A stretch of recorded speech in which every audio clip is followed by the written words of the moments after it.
Hello friends, super magic રસોઈમાં મિત્રો હું આપનું સ્વાગત કરું છું. આજે હું આપણે તૈરા વગર દહીં વડાની રેસીપી તમારી સાથે શેર કરું છું, જે આપણે હોળી ધૂળેટીના તહેવારમાં ખાસ બનાવતા હોઈએ છીએ. અને આ અત્યારે ગરમીની ઋતુ ચાલુ થઈ ગઈ તો આપણે અવારનવાર દહીં વડા કે દહીં ભલા બનાવતા હોઈએ છીએ, તો આપણે તળીને બનાવતા હોઈએ છીએ. પણ તમે જો આ રીતે બનાવશો તો એકદમ હેલ્ધી દહીં વડા તૈરા વગરના તૈયાર થશે, અને કોઈ ટાઈમ પણ નહીં લાગે.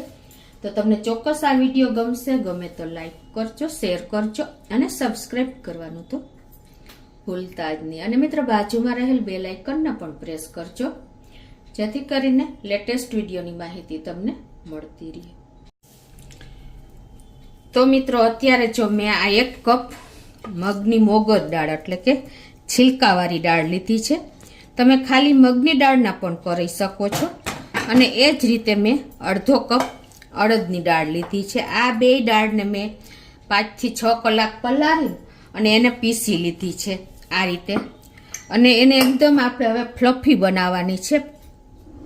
તો આ રીતે આપણે એકદમ એને આવી રીતે ફેટી લેવાની છે. એમાં એરના કોણ ભળશે ને એટલે એકદમ આપણું બેટર ફ્લફી થશે. તમને આગળ બતાવું. તો આ રીતે જો આપણે બેટર પીસો ને ત્યારે શું ધ્યાન રાખવાનું કે બિલકુલ આપણે વધારે પાણી નથી નાખવાનું. થોડુંક થીક રાખીને પીસશો ને એટલે એકદમ તમારું બેટર જાડું હશે. પછી આ રીતે તમારે ફેટવાનું છે એટલે એકદમ સરસ આપણું ફ્લફી બેટર તૈયાર થઈ જશે. જુઓ. અને એમ છતાં તમારે ફ્લફી ન કરવું હોય તો તમારે 1/4 ટીસ્પૂન જેવો બેકિંગ સોડા નાખી દેવાનો, ખાવાનો સોડા. અને હવે આને આપણે તળવાના નથી, એટલે આપણે એને સ્ટીમ જ કરશું. એટલે એકદમ હેલ્ધી આપણા વડા તૈયાર થશે. તો એના માટે આવી રીતે તમારે ઇડલી સ્ટેન્ડ હોય તો એ લઈ શકો છો. બાકી તમે પ્લેટમાં પણ આપણે ઢોકળાની જેમ સ્પ્રેડ કરી અને તૈયાર કરી શકો છો. અત્યારે હું આ જ રીતે કરું છું ઇડલી સ્ટેન્ડમાં. તો આપણે આ રીતે હાથેથી પણ મૂકી શકીએ છીએ. જેવી રીતે આપણે વડા મૂકીને એ રીતે જ આપણે હાથેથી આ રીતે મૂકી દેવાના છે વડા. સ્ટેન્ડના જે મોલ્ડ આપણે છે ને એમાં જ તમારે જે સાઈડના મૂકવા હોય એ સાઈડના તમે મૂકી શકો છો.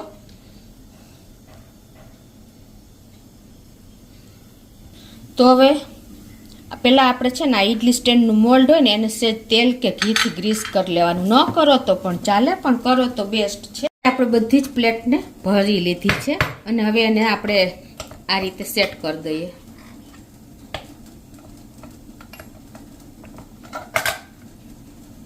તો આ રીતે આપણે સેટ કરી દીધા છે. હવે આપણે આ બાજુ ઢોકળિયામાં પાણી પણ ગરમ કરવા મૂકી દીધું છે.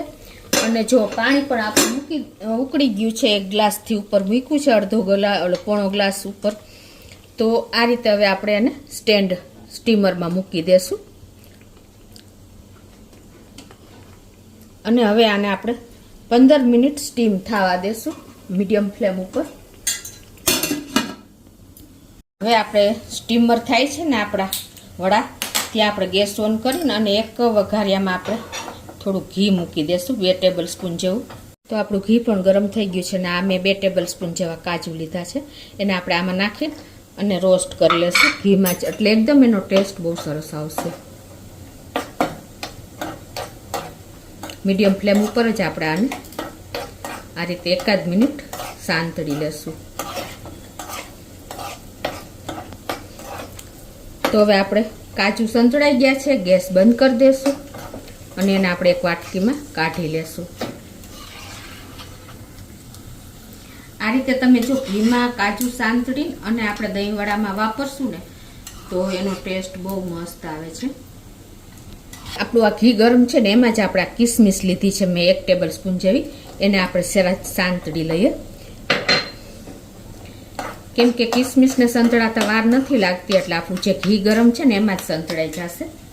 તો એ આપણી કિસમિસ પણ તૈયાર થઈ ગઈ છે, તો એને પણ આપણે કાઢી લઈએ. તો આ રીતે મેં જો 1 લીટર દહીંને મેળવી અને લાઇટ એવું જ આપણે મેરવણ નાખીને દહીં તૈયાર કરવાનું છે. અને દહીંને મેં આ રીતે ફેટી લીધું છે. એકદમ ફૂલ ક્રીમવાળું દહીં લેવાનું છે.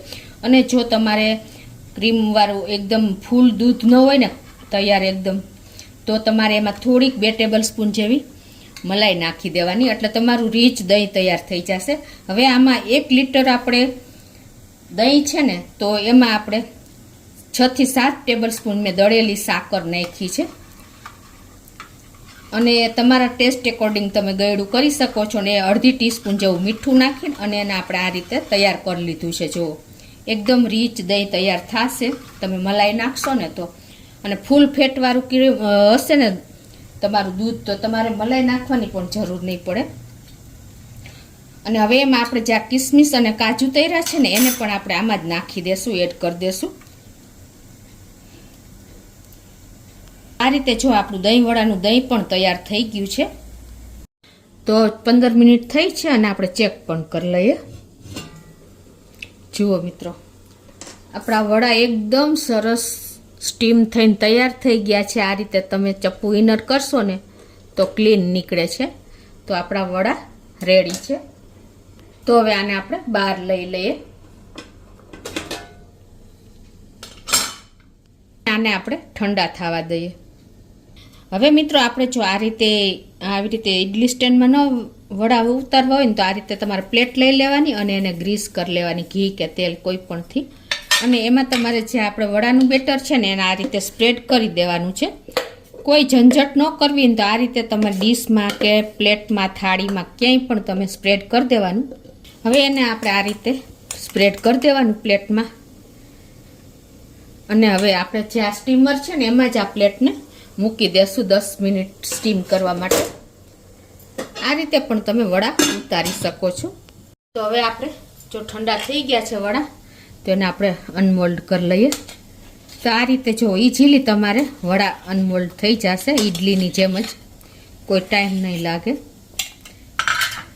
તો આ રીતે જો બધા આપણે વડાને અનમોલ્ડ કરી લીધા છે અને જો એકદમ રૂ જેવા પોચા થયા છે. જુઓ તમે ફ્લફી કર્યું હશે તો પણ થશે અને તમે પેલું બેકિંગ સોડા નાખ્યા હશે ને તો વડા જેવા જ વડા તૈયાર થઈ જશે. તો આપણે પ્લેટ મૂકીને એને પણ 10 મિનિટ થઈ ગઈ છે અને આપણી પ્લેટ પણ રેડી થઈ ગઈ હશે. જો એકદમ ફૂલીને સરસ તૈયાર થઈ ગઈ છે. તો એને બહાર લઈ લેશું.